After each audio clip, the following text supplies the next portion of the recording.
Hi folks, welcome to our session this morning. My name's John Galt. I'm one of the Community Learning and Development Officers at Education Scotland, and I'm delighted that you can join us for our webinar this morning, which is looking at using digital tools to support community engagement. If I can just ask people when they join to make sure that they've got their microphone switched off. Thanks very much. So this session is the fourth one in a short series that we've been doing over the last couple of weeks in conjunction with CLD Managers Scotland and with a range of other partners, and they've all got a broad focus on supporting community learning and development planning. We're recording all the sessions, so they will be available on the Education Scotland YouTube channel soon. So if you have colleagues who weren't able to join us today, then please look out for the films when they're available, and people can have a look at it. I've got the session outcomes up there in terms of what we're hoping to achieve over the next 90 minutes or so. There's obviously been a great deal of focus during the pandemic on using digital tools to deliver online learning. This session is more focused on how we can use digital tools in terms of engaging learners and groups, both in informing and reviewing community learning and development priorities and plans. So we're hoping to learn more about some of the digital tools that you might use. We're going to have a look at issues around accessibility and inclusion, and there'll be an opportunity as well to reflect on your own experiences of using digital engagement during the pandemic. So that's our programme for this morning. I'll pass on to my colleague Laura in a few minutes, who'll give us a look at how we can use things like Jamboard and forms. We have Kirsty Gemmell from the CLD Standards Council, who's going to introduce the Miro package and her experience of using that. We're delighted to be joined by Rory from SCVO, who's going to give us his top tips, top 10, in terms of tools and apps that he's found useful around digital engagement. And then I'm really looking forward to a session with Emma Whitelock from Lead Scotland, which is going to encourage us to think about issues around accessibility and inclusion. Great big issues which we obviously won't unpack fully in the session that we've got today, but hopefully it will be a good introduction to some of these issues. We're then going to spend the last 20 minutes, 25 minutes or so in breakout rooms, and there'll be a chance for you to talk to each other and talk about your own experiences and so on.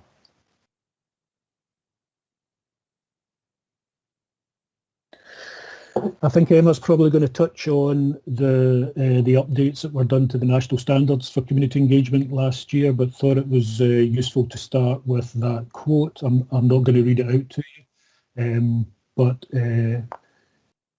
we know that in many ways the world has changed in so many ways during the pandemic, and the way that we have to deliver what we do and engage with people has had to change as a result. I think important to think when it comes to community engagement, which is fundamental to a community learning and development approach, it's more important than ever. And I think reassuring as well when you look at the updated guidance on the national standards that the principles of good community engagement haven't changed.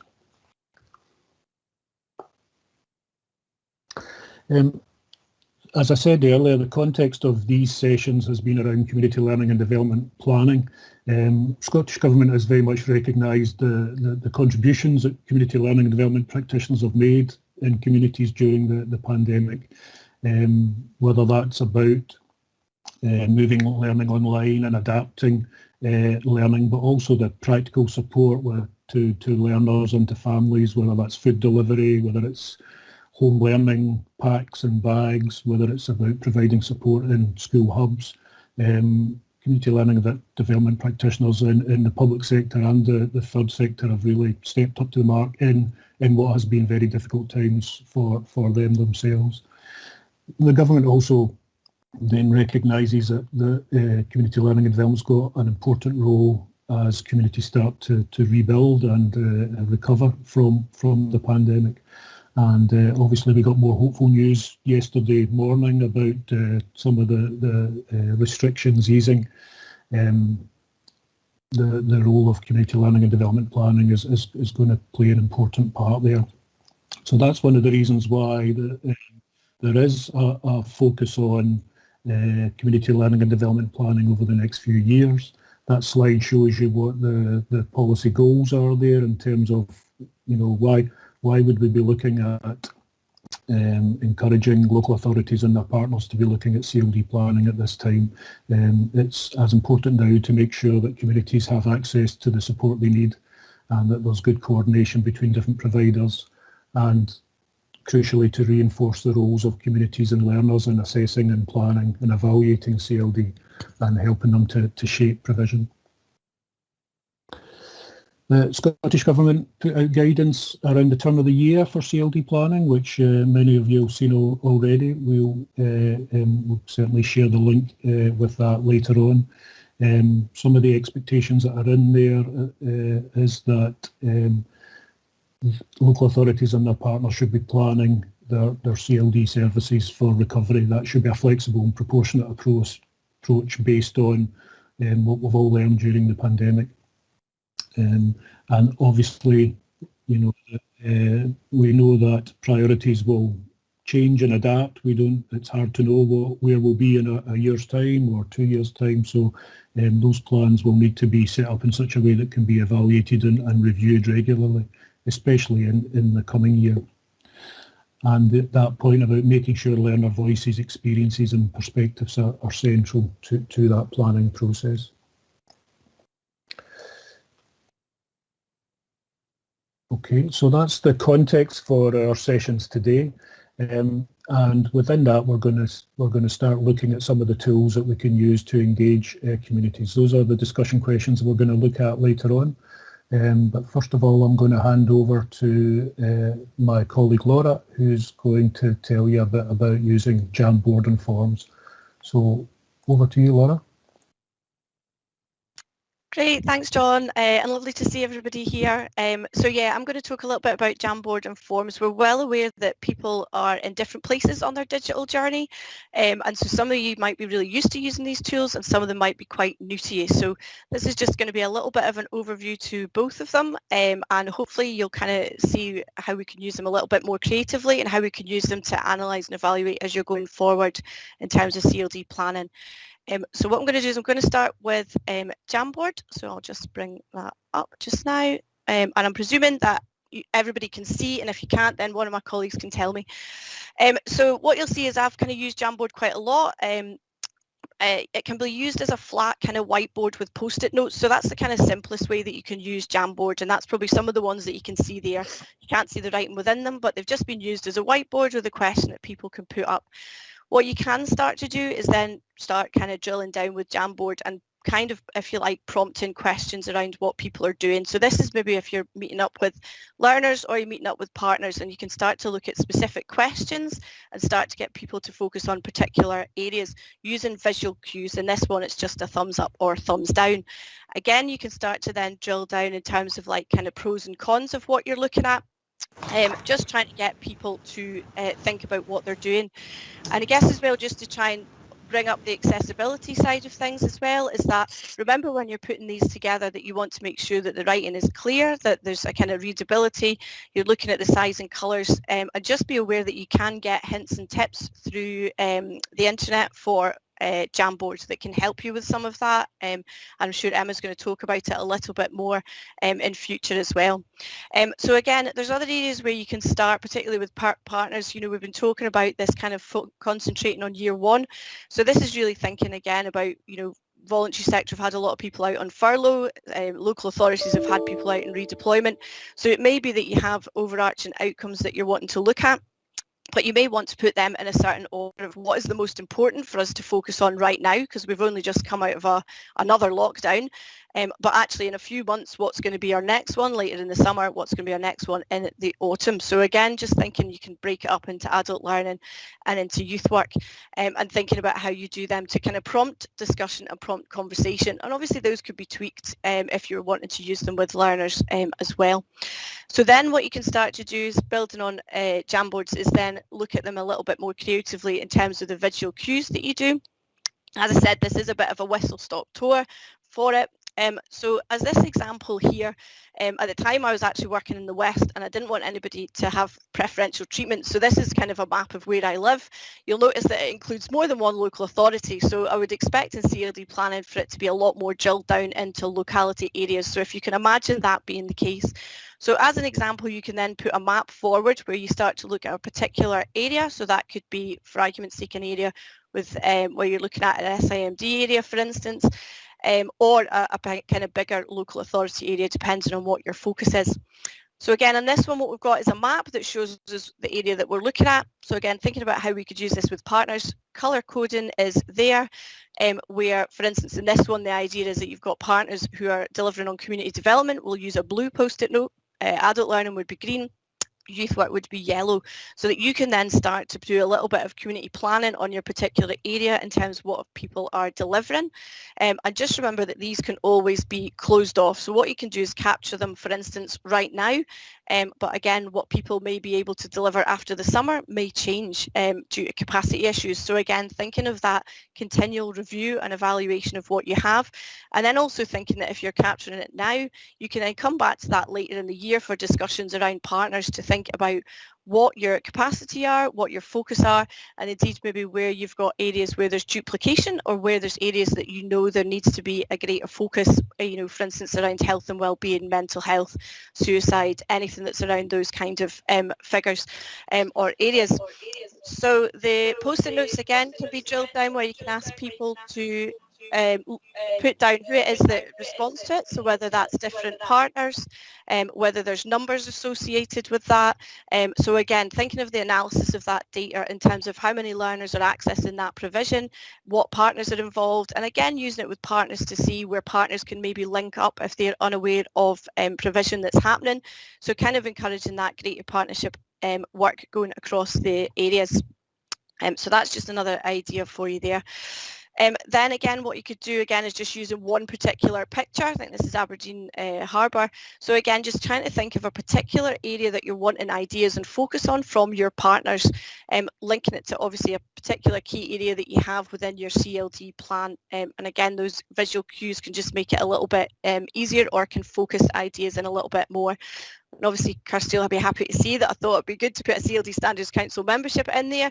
And again, just trying to use it as a kind of fun way to kind of map where people are at with that, where support's needed, or where things can be shared. Right, I'm just going to come out of that. So that's your whistle-stop tour to Jamboard. Please feel free to put some comments into the chat function just now. And I'm just going to move over to Forms. So Microsoft Forms, again, I'm unaware of who've used it or not, but Microsoft Forms, are very similar to the likes of SurveyMonkey, for instance, so people may be familiar with that either. They are very, very similar. What I'm going to do is just show you roughly a form which has already been completed with some data analysis on it, so you can see a kind of end product of it. So first of all, you've kind of got an initial statement, and at this again I'd remind you about having a kind of GDPR statement when you're using it with learners or with partners. What Forms can do is allows you to have different questions that are in there and different styles of questions. So for instance here you'll see this was obviously in the West, so it's the West local authorities and it's just a tick box. You can then have a tick box with another section where you can write just free text into there. That's question 2. Question 3 again, thinking of CLD planning where you're basing your questions around what people are delivering. So drilling down into that, and again you could compare that to, for instance, putting in areas around employability, around skills, around awards that people are delivering to start trying to that information, and again thinking about asking those questions now, but then how you would look at that in future as well and analyse and use the data going forward. Now another way that you can also put, and I'm going to show you the link this to how it looks afterwards, you can have a form. So in this one, this was around digital, where we were trying to find out how people were accessing various different digital things. So for instance, the likes of Microsoft Teams, are you using an employer device or your own device, using that across different digital. So that again, that you can have those kind of square functions, or you can have a basic, if you've ticked other, you can fill that in. Now again, if you're having a basic box, I would think about how many words you want to collate if you're collating data, because you don't necessarily want people to write an entire essay, do you want to limit that down depending on the word count of what you want to be able to see? Okay, so that's your simple kind of overview of forms. Now, what I wanted to bring it on to so that you can see is what that looks like when people have filled it in. So then this is kind of thinking a little bit about how you analyse the data and how you can use that data going forward. So again, you'll be doing a lot of work just now, I'm sure, on CLD planning at this point in time, which is May 2021. We're just out of a lockdown.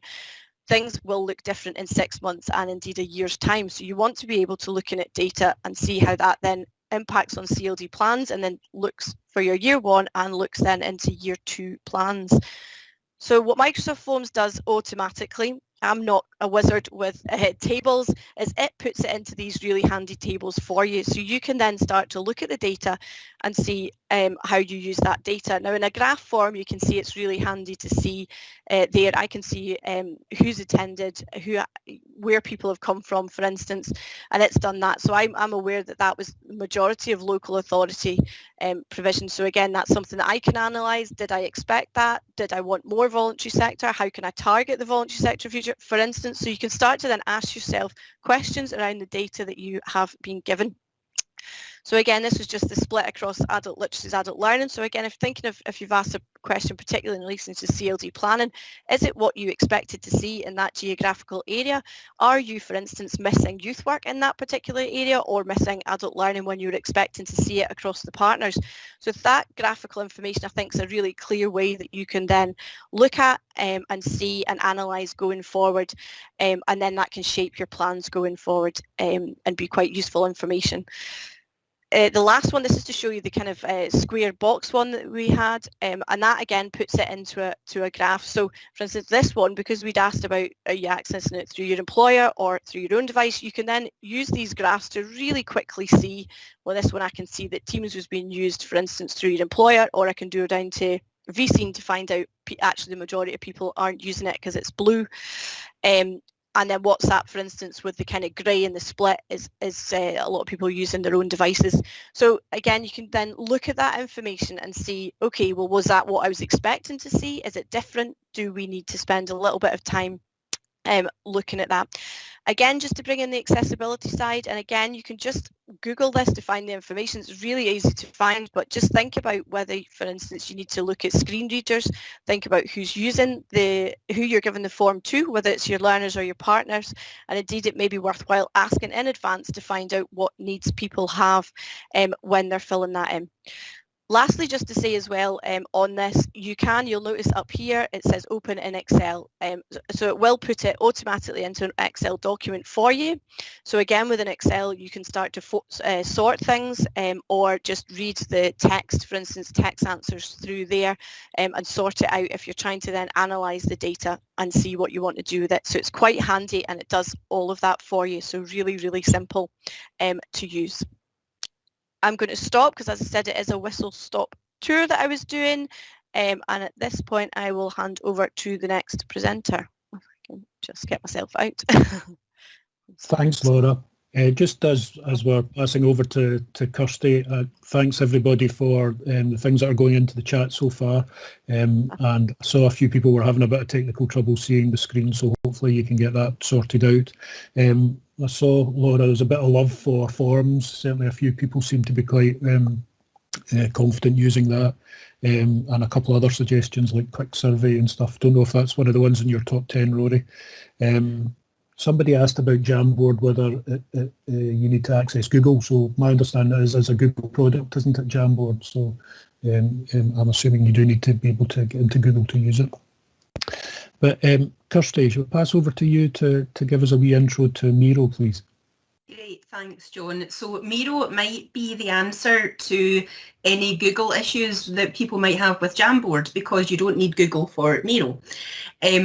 I will share my screen, I hope, and if someone could tell me if you can see what I'm about to share. Yes, we can see it. Yeah, you can see just basically a big blank screen pretty much. Yeah. Yep. So Miro is essentially, as Laura was saying about Jamboard, it's a big whiteboard, but it's so much more than a whiteboard, and 10 minutes isn't going to even scratch the surface of it. To be honest, I'm not sure 10 hours would even scratch the surface of it. We've started using it and are still learning. There's so much to it. Miro, you can have 3 free boards on Miro that you can, there's no charge for. You can do whatever you want to do with them, but you can also get an education account, which we've got in the Standards Council, which means you can have unlimited boards. If I just go into the home page, so in our CLD Standards Council Scotland, which is the first one that we set up, this is our first account that we set up. You'll see there are 4 boards in here, but this one is view only. And that means all we can do literally is view it, but the other 3 we can still edit and add to. But when we got the education account, you'll see we've got hundreds of boards. So the one I'm going to look at today is I've done a demo board for us today. So you'll see blank board, you can choose from a whole range of templates what to put on it. Miro's effectively a collaboration planning tool. So if you've got people, partner organisations that you want to work with in terms of looking at plans, you can create something on Miro, you can go up to share, and you can choose who you share the board with and what they can do. So whether they can edit, they can view, they can comment. You just copy the invite link and email it to the people that you want to share with and that you want to participate. When they get that, they can work on the board whenever they like. So this whole notion that we keep hearing about these days of asynchronous working and synchronous working, Miro completely lends itself to that. So people can go onto the board, do whatever they like, whenever they like, but you can also work on it together. And it's difficult to show you today because there's only me presenting. But up here, you can see that I've got a little icon up here. If we were all on this Miro board, there would be a whole load of icons along here with each of your pictures or initials. And when you moved about the screen, it can be quite dizzy-inducing because everyone's names moves around the screen. So you can do stuff together, you can do stuff separately. Lots to choose from. So I'll just show you, we used Miro a few weeks ago to do some planning for the next financial year in CLD Standards Council. So I'll just move along. The boards are infinite. There's no limit to how much you can put on a board.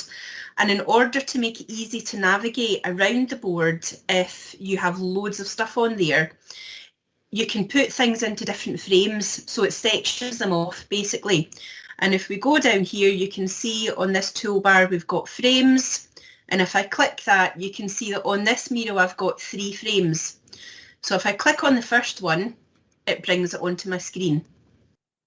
So I'll just stop that. So again, similar to Jamboard, lots of options for putting sticky post-its on and people just adding whatever they want in there. So this was our review of 2020, 2021 before we did our forward plan. So you can put lots of things on there. You can even put in links to different websites. So that should click on there and that just takes you straight in there. You can also, I kept on that theme, you can also add documents into Miro. And then, so people who don't have access to that document in a shared drive can download that. So you've got different things that you can add in. You'll see under the what will we keep from last year, we said we were going to keep Colin, but he didn't listen to us and he retired anyway. So we've got that in, and you can add photos. As you see, there's a wee reminder of the lovely Colin. Activities to carry forward. So this is, and you can zoom in and out, as you see.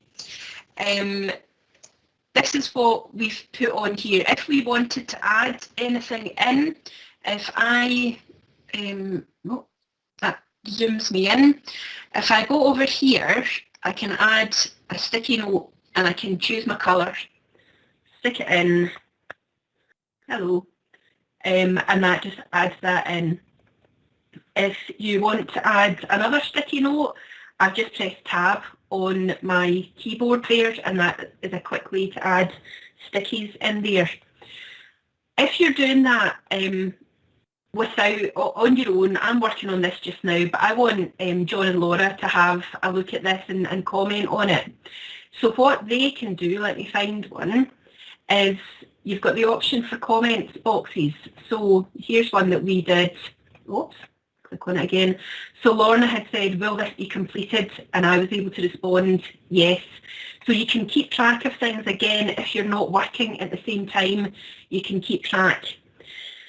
So once we did our review, we then looked at, okay, what do we need to do over this next coming year, 21-22? And we put a whole load of post-its on there. We grouped them into different areas. We referenced our theory of change logic model, and we put that in as an image at the sides. And we put some symbols in, and we could then put those symbols beside each of these tasks so that it gave us an idea, okay, we might want to do that, but national occupational standards, yeah, that could be a bit tricky. Or, oh, this is an ongoing piece of work, so we need to make sure that that's in across the board. So once we had, oh, let me go back, keep the hand over there. Once we'd done that, we thought what we need to do now is transfer this over into a time plan for the next financial year. But we wanted to keep a hold of all the work that we'd done on here. We didn't want to just transfer all the sticky notes over. So we could duplicate that, which is what we did. We duplicated it over onto this. So again, looks the same, except this one's empty because this is the one where we did move the sticky notes. So this is what we did. We took the sticky note and we moved it over into our timeline, which is split into quarters and also split into our areas of work. So approvals, professional learning, registration. And as I say, this is where you can just move, yep, we're going to do that one July to September. So what we have then is our original thinking copied over and then moved into our priorities. And there's another wee random comment down here that someone's put in. Oh, and this is, yep, Maggie had put, could we use some sort of colour scheme? And I've just said yes to that. So again, you can see how comments can be used. So over here, again, we've got, this is our third frame. You can see that there. So if I was to go back onto the frames and click on that, it would take me straight there. You can see we've moved everything over. We've got, you know, we've been able to highlight things in different ways. This is probably not the most creative use of Miro. You'll see there's so much more you can do. So you can, for example, you can put this into presentation mode, which I haven't done just now because I wanted you to see the workings of Miro. But we could go into presentation if you wanted to use it as a presentation and not as a working tool. You can view the comments. So all those comments that were dotted about, you can see them all together. There's a chat feature as well, which we haven't used, but similar to what you've just been using on Teams. There's a cards feature, which I haven't used. There are no cards on this board yet, so I'm not quite sure what that does. As I say, scratching the surface. We can screen share on it. You can also vote on it, and if you click on voting, if there are priority areas, for example, that, you know, when we were saying over here, what do we want to keep? We could have asked people to vote on those, and you can give people a set amount of time and an amount of notes, amount of votes, sorry, per person, so people can vote on the bits that they want to see more of. What people can also do, you can set a timer generally if you're giving people an activity to do as part of a group discussion, a group workshop that you're doing. So your activity might have been, okay, what have been our successes? You've got 5 minutes to put all your post-its on. What I liked about this is that you can also have a wee bit of music going with that. I don't know if we can hear it. Can you guys hear that? It's quite quiet on my screen, but anyway, you could do that. So if you want to jazz things up a wee bit, I'll just stop that and cancel that. You can see on here all the different activities. So if you're coordinating the board and you want to know who's been on and done what, you can have a look and see, so Kirsty's done all of this, and you would see all the different things. So many different templates that you can use, or you can start from scratch. I'll just open the templates. Here we go. So depending on what kind of thing you want to do, they've got things that are listed in different areas of work that you might want to do. So if you want to do something that's based on meetings, you might want some icebreakers, some voting, some reflection. If you want to do a bit of research and design work, you've got mind maps, you've got wireframes, Kanban frameworks, loads of different things, brainstorming and ideation, again, some mind maps, journey mapping templates, storyboards. So many different things that you can do, pest analysis. It's just, and these are just some of them. As I say, we've really just started to use Miro over the last, probably about the last 9 months. And it can be a bit overwhelming and a bit complex because there's so much to it. But if we've tried to kind of keep it simple. There are also some really good how-to guides on Miro itself. So if we go up to the question mark up here, there's a whole load of help boards on there for things that you might want to look at. You can also do an actual search for a particular topic.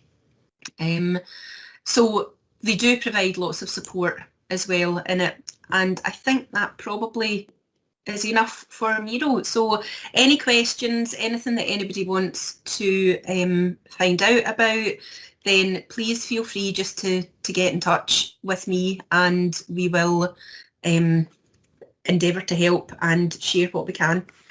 Thanks, folks. Thanks, Kirsty. Thanks. My head's buzzing with all the possibilities in terms of Miro. That's fantastic. And please, folks, have a look at the site. We posted the link to the site in the chat, and please take Kirsty up on her offer to follow up with discussions. The main question that I think a couple of people were asking Kirsty related to the issue about cost for using the resource. So I don't know if you've got any info on that or whether that's something we can share after the session.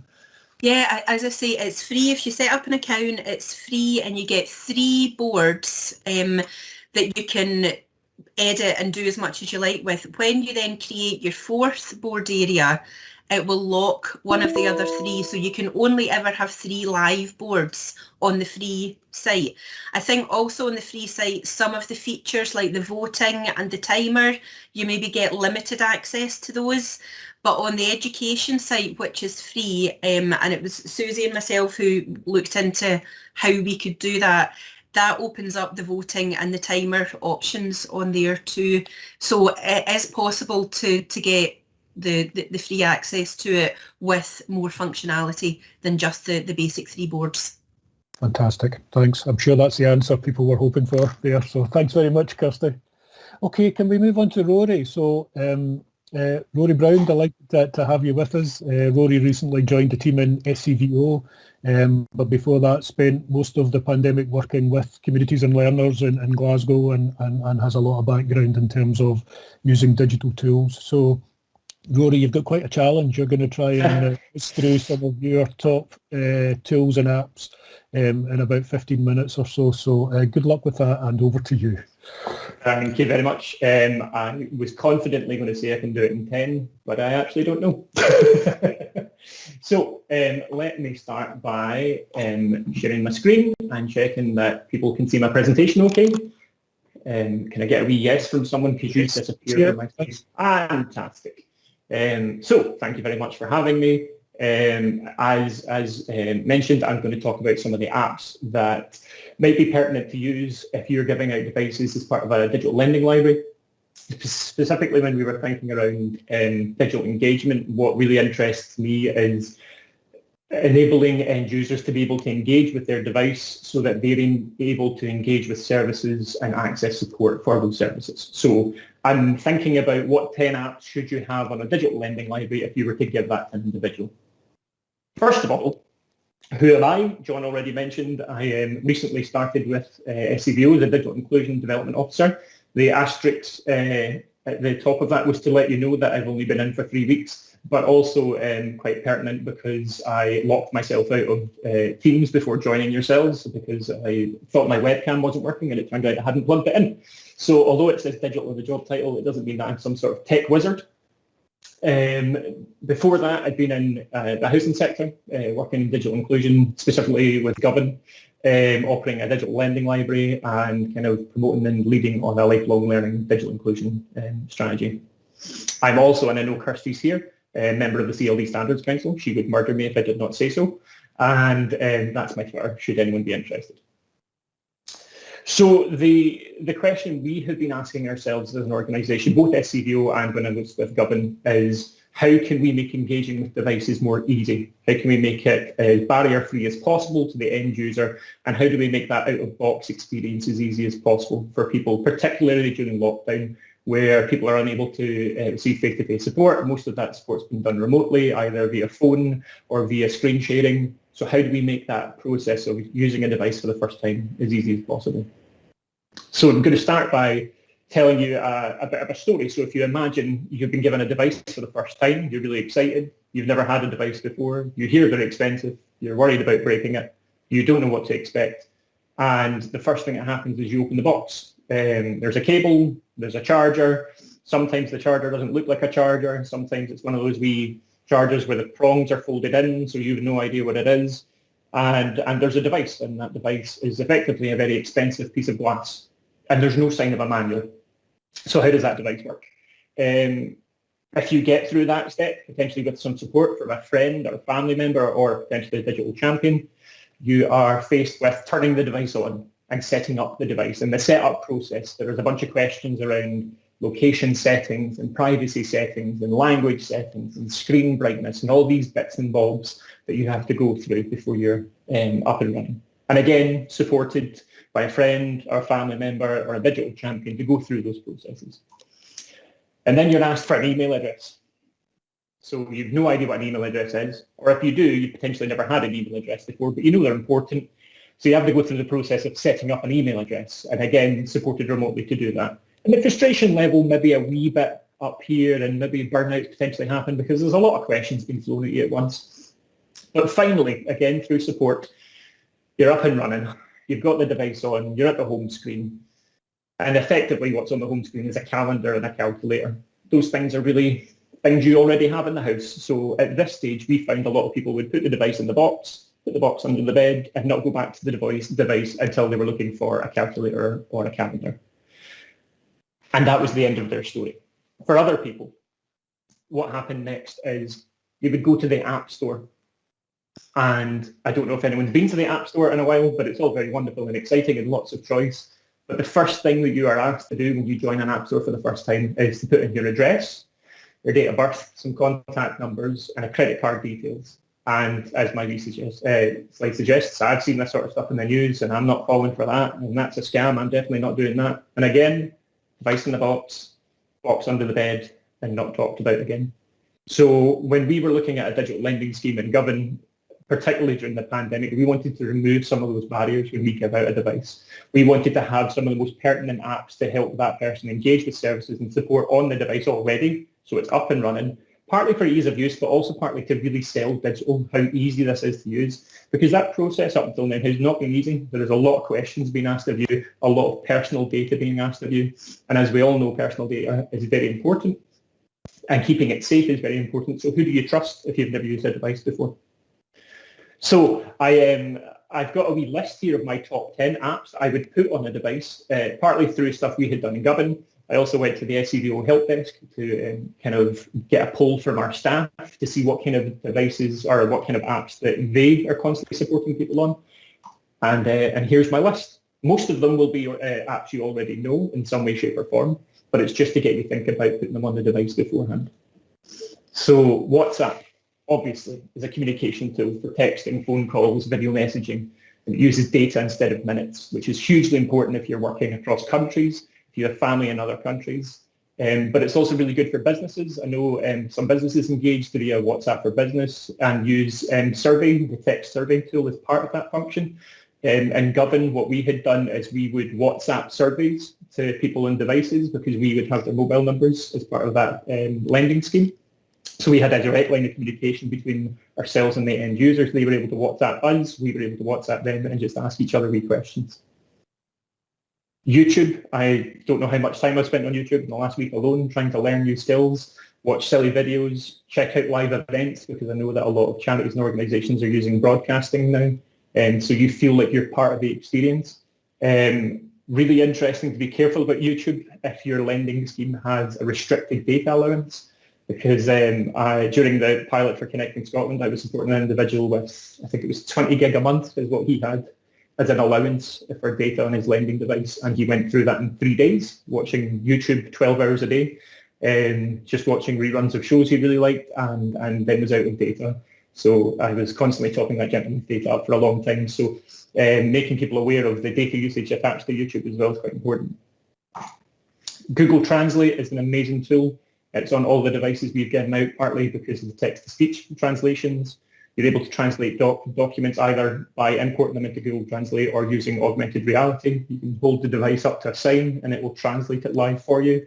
And conversation mode's fantastic, where you hold up a mic, you speak, it translates into another language. You hold the mic up to the other person, they speak, it translates it back into yours. It's a fantastic resource, and it's again on all our devices. This was a big debate, and still is, I'm sure, for our colleagues who work in local authorities. But whether it's Zoom or Teams or Meetup, some sort of video conferencing app, and indeed maybe all of them, all the more popular ones, allows people to attend events, attend workshops and classes, group calls. What's great about them all is you don't need to have an account, you just need to know the meeting ID, and you type that in and you're up and running. So that's on all the devices as well. Facebook Messenger is really important, and a lot of people use it to connect with friends and family because those people have a Facebook account and you're able to find them on Facebook and send them a message. We have a lot of individuals use it for video calls and sending photos, but organisations are also using it because Facebook Messenger now has a screen share function, so you're able to troubleshoot issues with a device through your organisation's Facebook Messenger. I also, for example, in my personal life, use it to read stories to my nephew. I Facebook Messenger him and then screen share my device and we read iBooks together. Learn My Way is on all our devices because it's an access, it allows you to access free digital skills and workshops. Loads of different topics from the basics around how to use a keyboard, a mouse or a tablet, to online safety and cybersecurity, to shopping and saving money, employability, CV writing, video calls, accessing GP surgeries, repeat prescriptions and tons of information. And it's particularly good for helping people build their digital skills. This one was really important for some of our users for Connecting Scotland. The mobile data provider app, whoever provides your device's data, whether it's EE or O2 or Vodafone, having that bespoke app on the device allows an individual to know how much data they've got left to use, what data gets renewed on. If they're able to top up themselves, it gives them the ability to do that if they've used all their current data. And it works both with SIM-enabled devices, so devices that have a SIM card built into the device, but also MiFi boxes that are attached separately. And obviously, Amazon or online shopping. It was really important during the start of the pandemic where people, particularly the people who were shielding about not being able to go out and get your own shopping, Amazon and online shopping became hugely important in terms of being able to access food provision, but also in terms of saving money. And number 9 is TeamViewer, which is a very important and very popular app for IT support organisations. I don't know if the people in local authority have them, but in a scenario where your machine is broken and you phone your IT team and they magically take control of your system for you, TeamViewer is something quite similar. So for an end user, you would open up the TeamViewer app, you would be given a 16-digit number. I would call and say, could I have your 16-digit number? I would type that into my computer and I can see your device screen and we can talk through whatever issues you're having. which is particularly good if you're trying to avoid describing issues and saying things like, can you go to the button that looks like a clock, but also a cog, but also that's the settings button, and if you could go into settings and is it the third thing down or the fourth thing down? It avoids all that stuff because you're talking through what you're seeing with the individual, even though you're not in the room with them. And I'm aware that's only 9 things, so the 10th is kind of a cheat, but still really useful for us, was the functionality of making websites into homepage icons. I don't know if people are aware of this. I'm just going on the assumption that maybe potentially some people don't, is that both iOS and Android allow you to save websites as app icons on the home screen for individuals so that when they tap on it, they get taken straight to a website. Instead of having to go into Safari or Google, type in an address and find it that way, you can have the most important websites already saved on the home screen. So for us, that meant having signposting tools to be able to allow people to see what support they can get for their device, whether that's maybe a bespoke page on the website that allows them to see what their digital champion is or how to contact a digital champion, potentially the opening times for the local library. The government guidelines also went on there, particularly at the start of the pandemic, because they were constantly changing and what the restrictions were and when the restrictions were going to get lifted. And making sense of that was really important, so making sure that the Scottish Government guidelines were saved on the home screen so people could see quickly.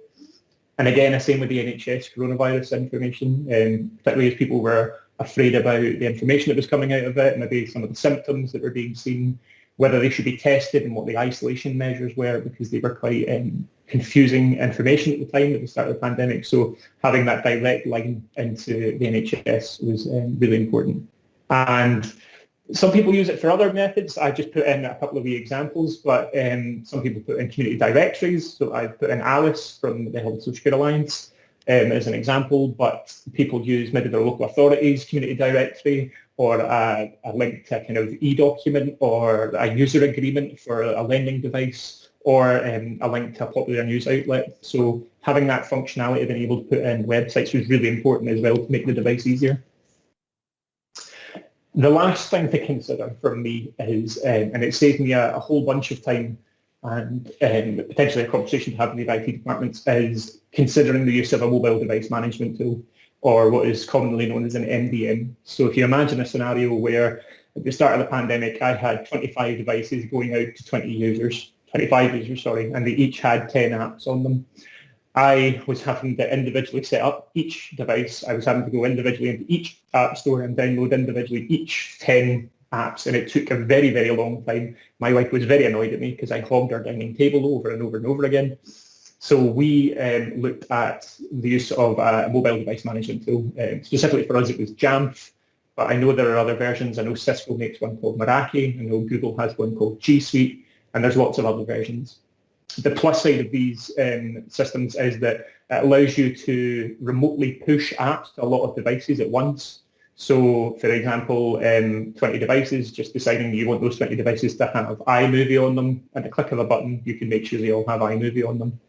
It also allows you to remotely manage and track inventory. So we use it to say, this is who's got that device at the minute, this is when they're due to bring it back. If that device is lost, some people are able to then lock it. If the software needs updated, you're able to update it. The cons to them is that unfortunately most of them cost. I know that G Suite has a free license for charities, and there's a bit of a process to go through that. But unfortunately, what we found during the pandemic is that licensing anything can be a bit of a nightmare, and so can the procurement process for that, particularly when you're trying to move fast. So it was one of the real challenges we had. And the second one was around privacy issues and about what do we mean by managed, and the end user's concerns about, can you see everything I do on this device and who owns this device and the data that's attached to that. So some of those things needed to be managed as well. But definitely in terms of reducing staff time and setup costs, an MDM tool was really important to us. And thank you very much for listening. That's a bit of a whistle-stop tour. My apologies. But it's all we've got time for in 10 minutes. And let me just stop sharing my screen. Fantastic. Thanks very much, Rory. And I think that just looking at the chat there's a lot of people getting a lot out of some of the suggestions you've made there. I think some of the apps here that people haven't seen before, Learn My Way was getting a bit of love, and a bit of discussion about the team viewer, a bit of discussion about which works best in Android and Apple and so on. But also people recognising that initial kind of concern or fears about devices as they come out of the boxes, and how people kind of respond to that. Am I right, Rory, that it's okay, we can share your information if people want to follow up with anything that you've mentioned today and talk to you or your team in a bit more detail about that? Absolutely no problem at all, and I'm around for the rest of the session, so if people just want to throw in the chat box, I'll answer some stuff as well. Fantastic. Thanks very much, Rory. Okay, folks, so we're running a wee bit behind schedule, but we'll keep going because I think there's a lot of really useful content here. So we've heard about a whole load of engagement tools there. I suppose when push comes to shove, it's not the tools that we use, though, it's about how we make that process meaningful and accessible for people that we're working with. So I'm going to pass over to Emma Whitelock now, Emma from Leeds, Scotland, who's going to tell us a bit about her experiences in terms of accessibility and some of the things that we should be thinking about. So Emma, over to you. Excellent. Thank you so much, John. And yeah, I'm conscious everybody's done a lot of listening to some really great stuff. So I'll try and kind of, I suppose, put out some pieces for as a sort of thought provocations, and then I'm happy to take any questions or to follow up afterwards. I've put a link in the chat, so I'm not going to do slides. I'm always slightly concerned that they'll not work, so I've done it more as a blog piece, a transcription, and also there was loads of links, so feel free to follow that, and you can in fact switch me off so you don't have to listen to me. But there's 3 things I thought might be useful to consider. One, why accessibility is so important as you're thinking about the next round of CLD plans. Another is around accessible information, just starting to think about what that is, and holding accessible meetings, all hopefully quite current and relevant for what you're thinking now. I think, Leeds Scotland supports disabled people and carers, and we widen access to learning. So we're thinking specifically of a target group of disabled people and carers, quite specifically. And we think that the voices of disabled people may have been underrepresented in the last round of CLD plans. I think the Education Scotland review over the 3-year plans really showed that. So we can move forward and we can have greater representation in the next round. And that is just about asking people, but understanding how you ask them is really critical. So I've put that up. Why is it important to particularly focus on disabled people? Well, actually, they're amongst the hardest hit in the pandemic. Glasgow Disability Alliance have done some sterling work through the pandemic, and they've, tried to amplify the voices of disabled people to show inequalities are absolutely supercharged for disabled people. So please do consult with disabled people, because they stand to gain the most from CLD activities being put on. John mentioned at the start the National Standards for Community Engagement. They were refreshed last year, and the Glasgow Disability Alliance were asked to think about how to consult with disabled people and also create alternative formats. So I put a couple of links to those in the blog site as well. There's really practical stuff that you would think about, but it's just taking that time to take a step back and think. Maybe don't use one platform, use loads of different platforms. Actually talk to your audience, start to segment them. Think about people from different communities, accessing them in different systems, use some older devices, more modern devices. People will access things in lots of different ways. So do the tools that you use offer that flexibility, and do the audiences you support actually access those? I mean, Rory mentioned a lot about making it easy almost for people, making it easy for people to engage with it, and that's the usability aspect, which is great. So when you think about the accessibility aspect, think of it a step further and think, actually, if somebody's using a screen reader, whilst it's technically just one click, is it, if you try and access it with a screen reader, is it still as easy, or there's some unintentional barriers up there? So I think some of the links I put up there really give you absolutely practical checklists just to go through and think, are we doing this? Are we considering that? So I don't want to sort of labour and go through those in great detail. I think somebody's already done that. And so I'm really just sort of signposting you to those links. There's another couple of documents that I put up from Glasgow Disability Alliance.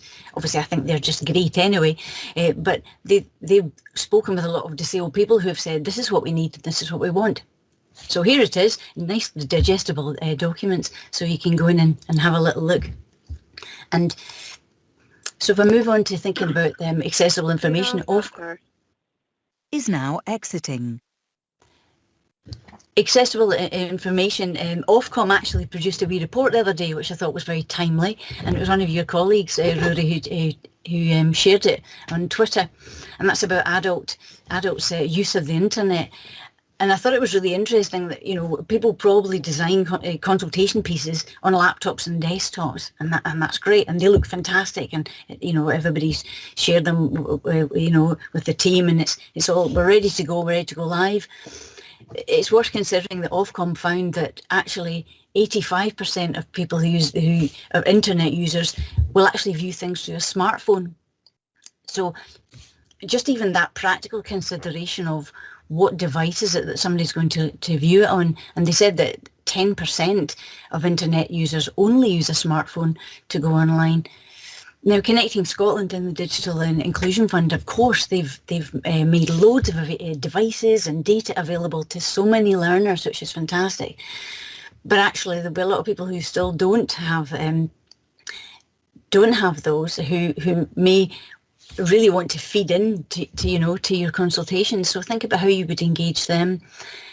And going back up to the national standards for community engagement, there's advice there about how you support people to feed in offline. Even though you may have a digital process, there are ways by which you can still engage people via telephone, etc., to feed in. And I've mentioned that kind of already, but consider whether or not your information is accessible when people are using assistive technologies to access them.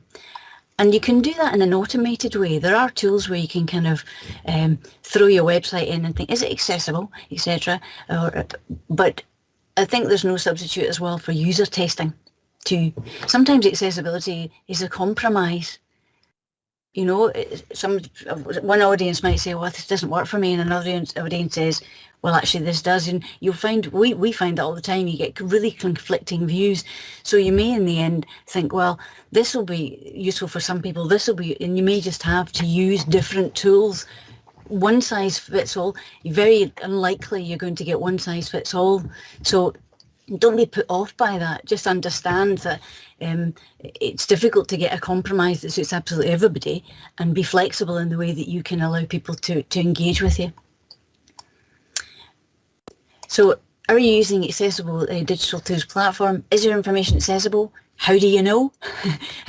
You know, there's not many accessible technologists in the CLD field, and so, you know, we're all trying to think, what part can we play to make sure we're doing our best to be accessible? Most of you here are from local authorities, and there are new laws which mean that your websites have to be accessible now. And by June this year, any apps that you produce have to be accessible. So you almost trust that somebody's looking after the technical accessibility of your sites and apps. But you can still throw that out by putting up inaccessible documents. So that's a wee elephant in the room there. I used to think, oh great, we've got an accessible website, brilliant, everything I chuck on will automatically be accessible. But it doesn't quite work like that. So there are lots of ways by which you and your team can develop the skills to improve the accessibility of documents, uploads and digital artefacts that you're going to put on your website, to make sure that you don't throw out the accessibility of your own site. It is a specialist area, it is, but there are lots of tips that anybody can do to improve the accessibility, and there's lots of guidance for that. You can Google lots of, I suppose at Wikipedia, I found even a wiki how to create accessible Word documents, but you can think, well, I'm going to make it accessible a PowerPoint. How do I make it accessible? Well, you'll find a user guide for that. You can switch on within the PowerPoint or within Word a sort of accessibility checker, and you can keep it on while you're working, and it will flag up things like you've got an image. Are you going to label that? You know, so there are accessibility checkers and things built into documents. It's just about learning how to do that and doing it.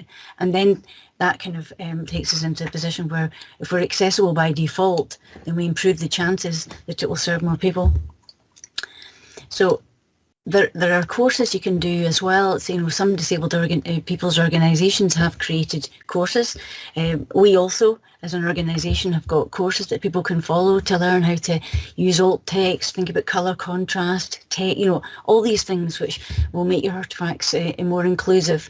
I've put up a link on the blog that I've shared that we've got somebody who's giving 3 presentations at the Curve, which will be on in May and June, and that's great. Third sector partners can go along and learn some of the skills to be more accessible with your online practice. We use a lot. We've talked a lot about a lot of tools so far, and you can have control of some of the tools if it's your own website, your own artifacts, but you use a lot of third-party apps as well. So going back to your audience and thinking, how can they access this? And is there anything else that we need to do above and beyond it? So you might use Facebook. Right, brilliant. Loads of people are using Facebook, especially sort of 50 plus, very regularly. Young people will maybe use more platforms. So you might think, well, do we need to put some BSL clips on, some easy read information to actually be welcoming of all our communities? So just think about the breadth of information that you want to put up there and how welcoming you might be. People with profound and complex needs, I think, are probably the least well served with the CLD options to learn. To reach and engage those communities, you may require the support of specialist organisations. So I've put up a couple as an example. PAMIS, Scottish Consortium for Learning Disabilities. You could actually commission them to consult with people they support. Or if you felt, no, we can do that ourselves, we've got enough partner links, then you might want to think about producing easy read information about your consultation too. And that just, it welcomes people and it makes sure that people understand and can make informed choices. And lastly, and again, being conscious of time, I've put up some suggestions for holding online meetings. We've used Zoom a lot because people wanted to learn how to use Zoom so they could use it with family and friends. And, there's just, that's just what people were coming back to. So we've used WhatsApp, we've used the Facebook, videos. We've used lots of different ways. We've tried to be person-centred. But Zoom has come out as the strongest for the kind of group meeting. So that's what we've been doing. And I've put up an example, a link to another organisation who wrote easy read guides for how to use Zoom. So when we're using Zoom, we said, do you know how to use it yet? No, fine. We'll have a bit of person-centred support, one-to-one beforehand, maybe even by telephone until somebody's actually up and running with Zoom. So actually offering that level of support at the start gets people off and running before they then join a group. It's a bit resource intensive, but actually it's absolutely worth it. One-to-one, there's just no substitute for it. I've given some examples of things you can do to invite your meeting. So you can almost sort of say, this is going to be a meeting that will be accessible. We expect some people to ask for particular requirements. So here's a list of things that you can ask for. Yeah, the obvious ones, BSL. Perhaps the less obvious ones are things like captions. So Teams and Zoom, you can either use a third-party app or it's built in the functions depending on your license, etc. Where, as I'm speaking now, you would see it going along the bottom. Now, sometimes it's a wee bit ropey, a bit like the captions on YouTube, but sometimes it works well. So that's just a way by which you can make it more user-friendly and accessible. You can use a palantypist as well. So there's lots of different solutions to the challenge. Somebody's needs it to be narrated. And there's different ways of doing it. So work with the audience and what works for you. So when we delivered, I think, Digitally course, there was a guy who tried all the different free options and said, a palantypist is actually what I need. Great palantypist, but we try all these other options. So do talk to your audiences about what they need, because different needs and preferences and different people have different levels of confidence in using digital skills. Offering the chance to record it or trying to send a transcribe afterwards, send the slides beforehand, all these different things. If you make those available in the invite, then somebody thinks, great, they're trying their best to be as accessible as possible. And people will, they'll thank you for that. And it benefits not just disabled people, this actually benefits everybody. We're kind of moving into a phase that we're all having to be more flexible in the way that we do things. And that'll become more of a default rather than a kind of add-on for disabled people at the end. This is about us being more flexible and accessible by default.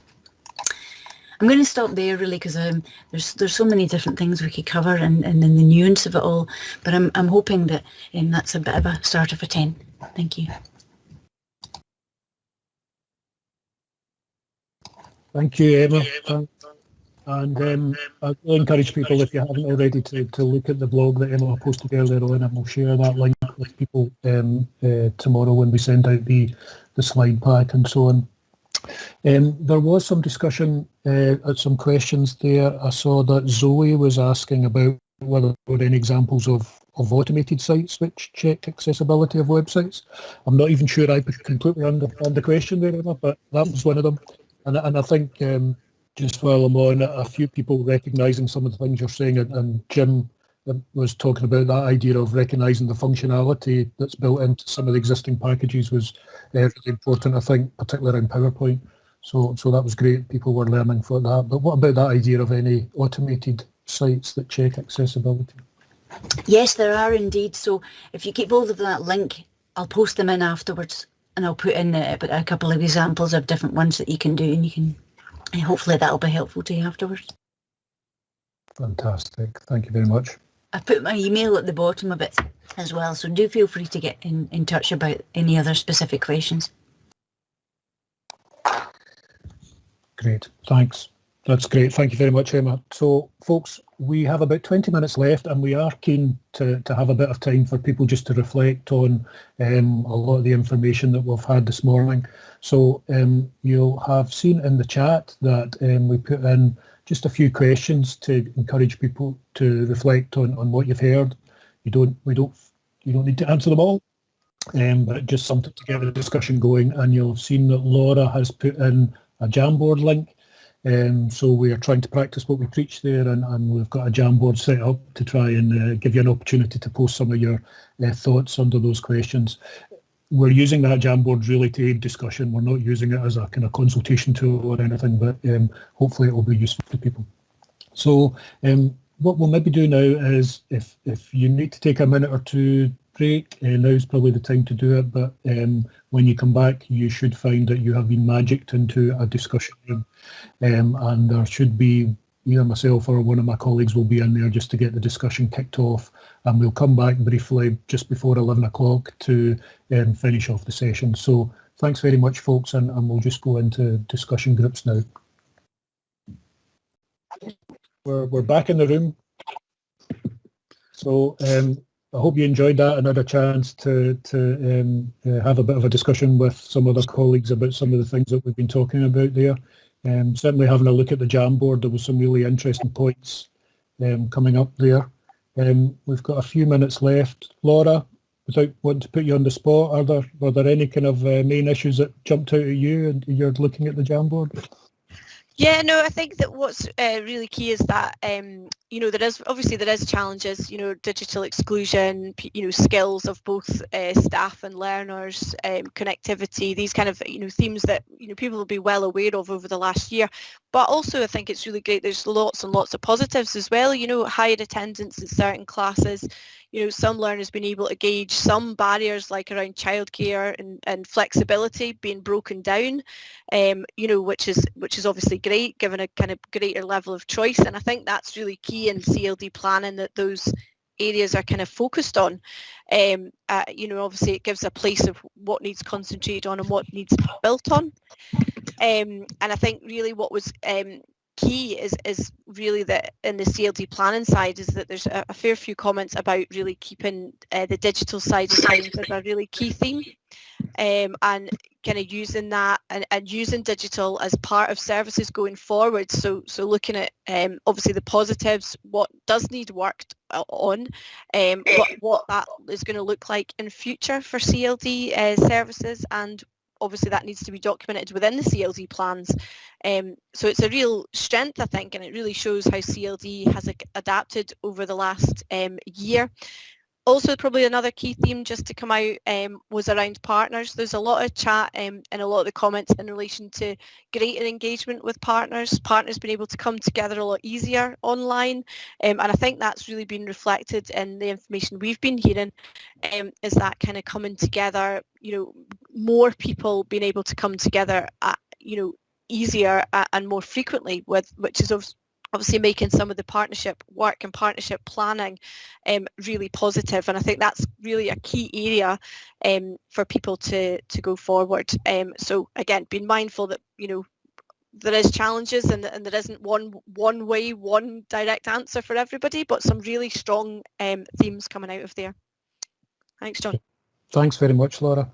I know certainly my group, I was lucky enough to be in a group with Rory, and we were thinking of, as we come out of a world where it's almost been completely digital, but we had to rely on that kind of blended approach, and there's actually a real exciting future of using some of the tools that we've looked at today for live engagement sessions, remote engagement sessions, and blending those things together. So I see Una in the chat has said that she enjoyed the session, and she now plans to do a lot of playing about with some of those resources. So I would encourage everybody to kind of do that. So after today, to take a chance to look at that.